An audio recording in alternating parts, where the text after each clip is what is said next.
मेरी माँ ने उनके पिता यानी कि मेरे नाना के साथ घटे इस वाक़ये के बारे में मुझे बताया था, जिसे सुन के आज भी मेरे रोंगटे खड़े हो जाते हैं। और आज मैं ये तुम्हें बताने जा रहा हूँ। बात आज से 60 साल पहले की है। मेरे नाना उन दिनों जौनपुर के एक छोटे से इलाके में पोस्टेड थे। वो वहाँ पे सरकारी अफसर थे। बात सर्दियों के दिनों की है। ऐसी सर्दियाँ जो हड्डियाँ तक कपकपा दे। शाम होते ही कोहरे की एक चादर घिरने लगती थी। रात होते होते कोहरे के उस पार देखना भी मुश्किल हो जाता था। 8-9 बजे के बाद सड़क पे और चौराहों पे सन्नाटा छा जाता था। लोग अपने अपने घरों में चले जाते थे ठंड से बचने के लिए, और बस कहीं कहीं से किसी घर से आती लालटेन या फिर दिए की रोशनी ही बच जाती थी। गांव के बाजार अभी बंद होने ही वाले होते थे। बाजार के पास कुछ लोग रहते थे फिर भी, पर 20-30 कदम आगे बढ़ने के बाद वहाँ भी बस खामोशी ही बच जाती थी। रात के अंधेरे में कुछ झिंगुरों की आवाज़ और कुछ कुत्तों की भौंकने की आवाज़ सुनाई देती थी, या फिर दूर कहीं किसी सियार यानी कि लोमड़ी के रोने की आवाज़। कभी कभी कुत्ते कोहरे की ओर देख के भौंकना शुरू कर देते थे, पर कोहरे के उस पार क्या है, आखिर किसे देख के कुत्ते भौंक रहे हैं, ये जानने की हिम्मत कोई नहीं करता था। गांव के लोगों में अंधविश्वास बहुत था। गांव के बड़े बुजुर्ग ये मानते थे कि ऐसी सर्दियों में अतृप्त आत्माएं और चुड़ैल बाहर घूमती है। जब लोग कहीं नहीं दिखते, वहाँ ये होती है। मेरे नाना आज अपने ऑफिस में काम कर रहे थे। काम करते करते उन्हें थोड़ी देर हो गई थी, पर फिर भी जल्दी से काम निपटा के वो ऑफिस से निकल गए। रास्ते में वो सब्जी लेने के लिए बाज़ार में थोड़ी देर के लिए रुके। वहाँ अब भी चहल पहल थी। उन्होंने सब्जी ली और मछलियाँ भी ली। उनकी बेटी यानी कि मेरी माँ को आज मछली खाने का बहुत मन था। सब्जी लेके निकलते हुए थोड़ी देर और हो गई। जब वहाँ से निकले तो ये एहसास हुआ कि गांव सूना पड़ा है और दूर दूर तक कोई आता जाता दिखाई नहीं दे रहा था। बस खाली सुनसान सड़क। उन्होंने सोचा कि देर काफ़ी हो गई है, कच्चे रास्ते से चला जाता हूँ, जल्दी पहुँच जाऊँगा। ऐसा सोच के उन्होंने अपना स्कूटर स्टार्ट किया और कच्चे रास्ते पे चल पड़े। इस रास्ते के दोनों तरफ जंगल था। बीच बीच में उल्लू की आवाज़ आ रही थी। स्कूटर पे चलते चलते ठंडी हवा बड़ी डरावनी सी आवाज़ कर रही थी। बीच बीच में उन्हें ऐसा लग रहा था जैसे उनके स्कूटर के पीछे पीछे कोई दौड़ रहा है, पर जब वो देखने के लिए मुड़ते तो कोई ना होता। लगता है गांव के बूढ़ों की बातों का कुछ ज़्यादा ही असर हुआ है मुझ पे। कुछ भी सोच रहा हूँ, नाना जी ने मन ही मन सोचा और चलने लगे। अचानक उनके रास्ते पे एक औरत खड़ी हुई दिखी। उसके कपड़े साधारण थे। उसने एक पुरानी साड़ी पहनी हुई थी और घूंघट डाला हुआ था, और वो औरत रो रही थी। उसके रोने की आवाज मानो सन्नाटे को चीरती हुई निकल रही थी, और ऐसा लग रहा था जैसे सारा जंगल उसके रोने की आवाज से गूंज रहा है। नाना जी ने सोचा कि शायद किसी मजदूर की पत्नी है जो रास्ता भटक गई है। कौन हो तुम और यहाँ अकेली क्या कर रही हो? ओहो, क्या हुआ? रो क्यों रही हो? बताओ तो, रास्ता भटक गई हो क्या? लगता है किसी मजदूर की पत्नी है, रास्ता भटक गई है। इसे यहाँ अकेले जंगल में छोड़ना सही नहीं होगा। अच्छा सुनो, मैं घर जा रहा हूँ। तुम चाहो तो मेरे साथ जा सकती हो आज। मैं तुम्हें कल सुबह तुम्हारे गांव छोड़ दूंगा। यहाँ रात को रुकना सही नहीं है, ये इलाका ठीक नहीं है। उस औरत ने हाँ में सर हिलाया और स्कूटर की पिछली सीट पे आके बैठ गई।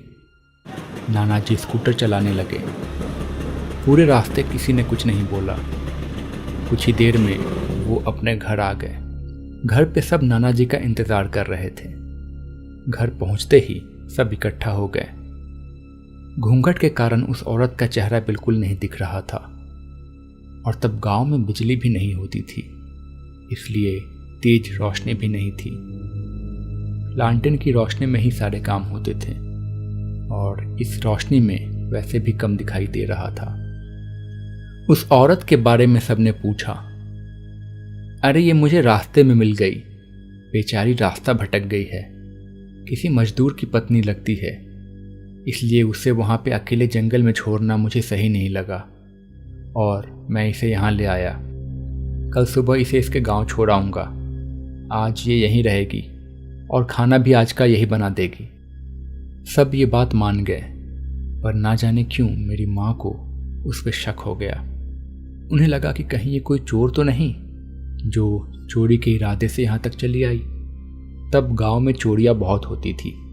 नानी ने उसे रसोई का रास्ता दिखाया और खाना बनाने जाने के लिए कहा।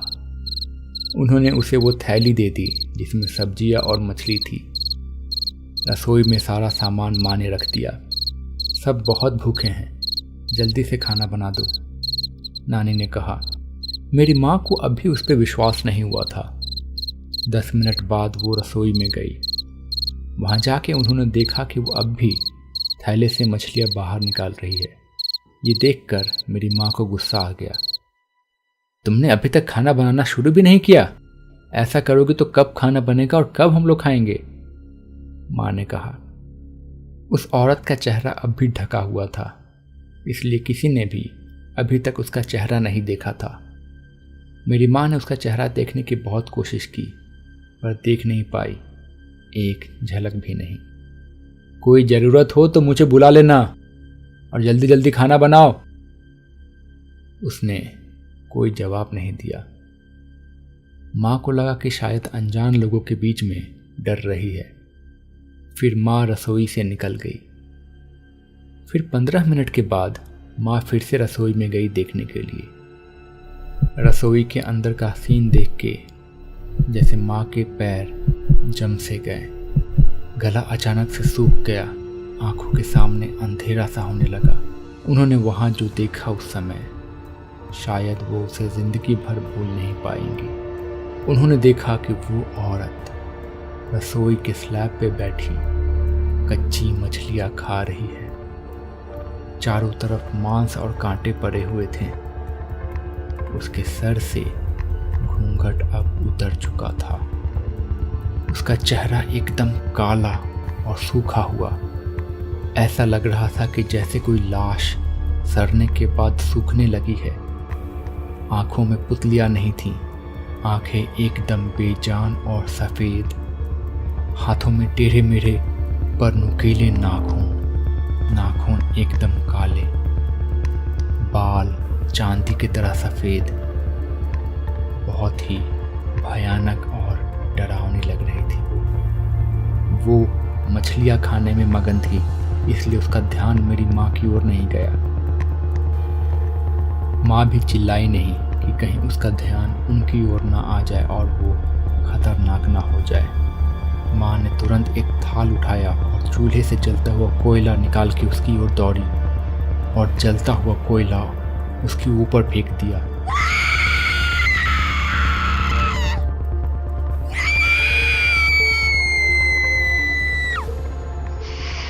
कोयला पड़ते ही वो चिल्लाने लगी और अजीब सी भयानक आवाज़ें निकालने लगी। उसकी आवाज़ सुन के सब लोग उसकी तरफ दौड़े। सब उसकी चारों ओर इकट्ठा हो गए। सब बहुत डरे हुए थे। उसे आग दिखा के घर से बाहर निकाला गया। उसकी आवाज़ सुन के आसपास के लोग भी वहाँ इकट्ठा हो गए। घर से निकलते ही वो लोगों के भीड़ से होते हुए जंगल की ओर दौड़ी उसे देख के सब सहम से गए। कोई ना कुछ बोल पाया ना ही कुछ कर पाया। वो जंगल की ओर भागी और घने अंधेरे में ना जाने कहाँ गायब हो गई। पर जाते जाते वो कुछ चिल्ला रही थी। किसी ने उसकी बातें सुनी और कहा, खा जाऊंगी, खा जाऊंगी। वो ये चिल्ला रही थी। कुछ देर बाद सबको सारी बात पता चली। सब बहुत डरे हुए थे, पर साथ ही मेरी माँ की बहादुरी की तारीफ भी कर रहे थे। अगर माँ ने उस समय हिम्मत ना दिखाई होती तो ना जाने उस दिन क्या हो जाता। मेरे नाना और बाकी सब घर वाले उस बात को सोच के बहुत परेशान थे। मुझे नहीं पता था ऐसा भी होता है। मैंने गांव वालों की बातें तो सुनी थी, पर कभी उन पे भरोसा नहीं किया था। ये क्या थी? और ये यहाँ क्या यही चुड़ैल थी जिसके बारे में गांव वाले बात करते हैं? नाना जी ने कहा। घर के पास उमड़ी भीड़ में कई लोग कई सारी बातें कर रहे थे। रात के सन्नाटे में कुछ देर तक लोगों की बातों का शोर गूंजता रहा। फिर धीरे धीरे लोग शांत होने लगे और आखिरकार अपने अपने घर जाने लगे। और फिर एक बार फिर से सब ओर सन्नाटा छा गया। इतना शांत कि कोई जरा भी कुछ कहता था तो बहुत जोर से सुनाई देता था। झिंगुरों की आवाज़ ना जाने क्यों अब रुक सी गई थी। हम सब ने एक बार जंगल की ओर देखा। रात के अंधेरे में जंगल बहुत ही डरावना लग रहा था और उसके ऊपर से छाया हुआ घना कोहरा। और जैसे ही ये बात मन में आती कि अभी कुछ देर पहले ही वो चुड़ैल जंगल की ओर भाग गई है, ये सोच के जैसे रोंगटे खड़े हो जाते थे। ये सोच के गला सूख रहा था कि अभी हम लोग अंधेरे में हैं और कुछ नहीं देख सकते जंगल में। पर क्या हो अगर वही अंधेरे में वो चुड़ैल जंगल में खड़ी हो और वो हमें देख सकती हो। हम सब एक साथ थे और किसी में अकेले कहीं जाने की हिम्मत नहीं हो रही थी। धीरे धीरे सब घर चले गए। अब बस हम लोग बचे थे और एक दो बुजुर्ग आदमी।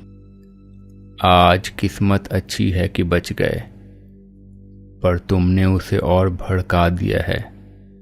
अब और ज़्यादा ख्याल रखना होगा, वरना वो वापस आएगी और अगर इस बार वो आई तो किसी न किसी को साथ लेके जाएगी। एक बुजुर्ग ने ऐसा कहा। तो हमें क्या करना चाहिए फिर? मेरे नाना ने पूछा। तुम कल सुबह ओझा जी को बुलाकर घर बंधवा दो और पूजा करवाओ।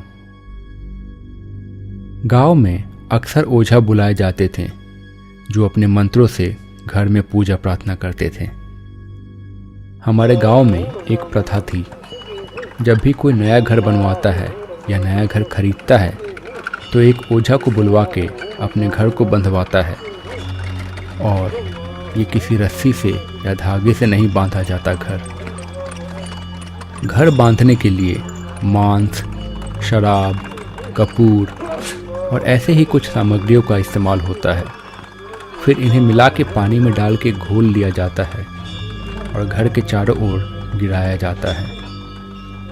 ऐसा माना जाता है कि ऐसा करने से कोई भी बाहरी बुरी आत्मा उस घेरे के अंदर नहीं आती है और ना ही घर के अंदर प्रवेश करती है। अगले दिन नाना जी ने ओझा को बुलवा लिया और पूजा कराई। घर को भी बांधा गया। ओझा जी, अब तो हमें कोई खतरा नहीं है ना? नाना जी ने पूछा। नहीं, अब कोई खतरा नहीं है, पर ध्यान रखना, बरसात के समय चौकन्ने रहना। कभी कभी वो किसी को बहका के घेरा तुड़वाती है और अगर कोई बाहर गया घेरे से तो उसके बाद उसका क्या होगा पता नहीं। उसके कुछ महीनों तक सब ठीक ठाक चलता रहा, कोई भी अजीब घटना नहीं हुई। फिर बरसात का मौसम शुरू हो गया मेरे नाना को ओझा की वो बात याद थी और वो और ज़्यादा सतर्क थे। कुछ भी अजीब नहीं हुआ। हमें लगा सब ठीक हो गया है। फिर एक रात जब सब सो रहे थे तो अचानक से मेरे नाना को किसी बच्चे की रोने की आवाज़ सुनाई दी। उन्होंने खिड़की से बाहर देखा तो उनका बेटा यानी कि मेरे मामा जंगल के पास खड़े थे। ये देख के वो घबरा गए। उन्हें लगा कहीं वो चुड़ैल उसे कुछ कर ना दे। घबरा के वो घर से जंगल की ओर बाहर भागे और भागते भागते जंगल के बहुत पास आ गए। वो उन्होंने देखा कि उनका बेटा जंगल के पास खड़ा था, जंगल की ओर मुंह करके। अजय, बेटा यहाँ क्या कर रहे हो? उन्होंने अपने बेटे से पूछा। उनका बेटा उनकी ओर नहीं मुड़ा। फिर वो उसके पास गए। जैसे ही उन्होंने उसे छुआ वो गायब हो गया। नाना जी बहुत डर गए। उन्हें ध्यान ही नहीं रहा कि कब वो घेरे के पार आ गए हैं।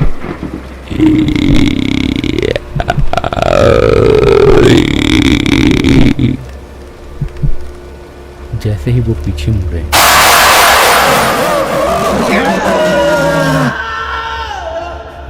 अगले दिन उनकी लाश घेरे के ठीक बाहर से मिली। सारे घर में मातम सा छा गया था। सब बहुत दुखी थे, सब बहुत डरे हुए भी थे। सबको समझ में आ रहा था कि ये काम किसका है। मेरे मामा ने आखिरकार नाना जी को आग दी और उनके क्रियाक्रम की तैयारी चल रही थी। मामा को कोई भी अकेला नहीं छोड़ रहा था और बाकी लोग बहुत सावधान थे। एक दिन जब मामा सो रहे थे तो अचानक से उनकी खिड़की पे किसी ने खटखटाया।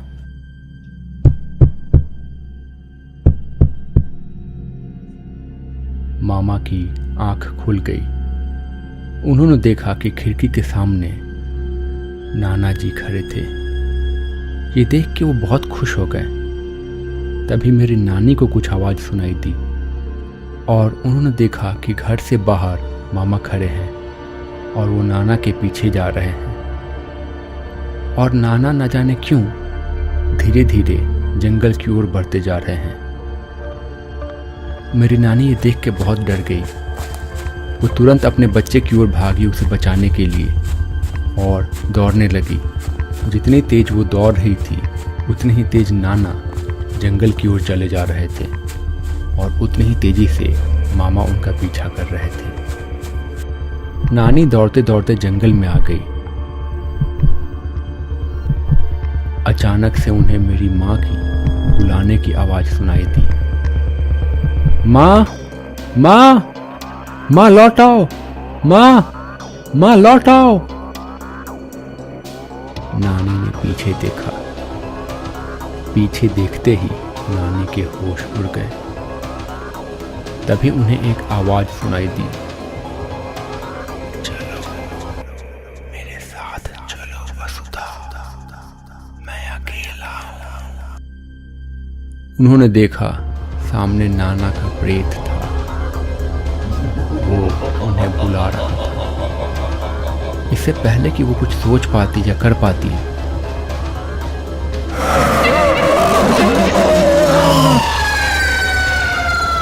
नानी की भी वही हालत हुई जो नाना जी की हुई थी। उनके भी श्राद्ध की तैयारी की जाने लगी। नाना के जाने के ठीक 13 दिन के बाद नाना के श्राद्ध करने की बारी थी और उसके ठीक 2 दिन बाद नानी के श्राद्ध की बारी थी। मेरी माँ और मेरे मामा अकेले हो चुके थे। उन्होंने किसी के कहने पर दोनों का श्राद्ध एक साथ करने का सोचा।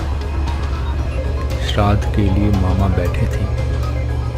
ओझा श्राद्ध में भी था और वही श्राद्ध भी करवा रहा था।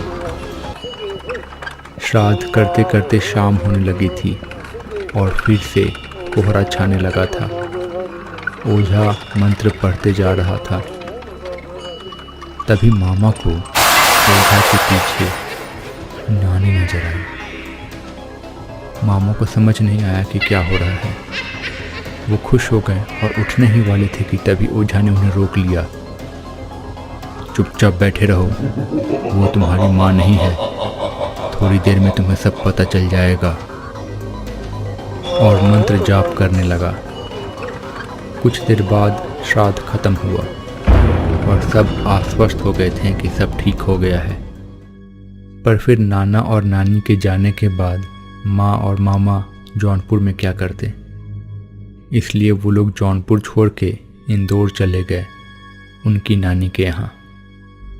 कुछ साल बाद माँ की शादी हो गई और मामा विदेश चले गए नौकरी करने।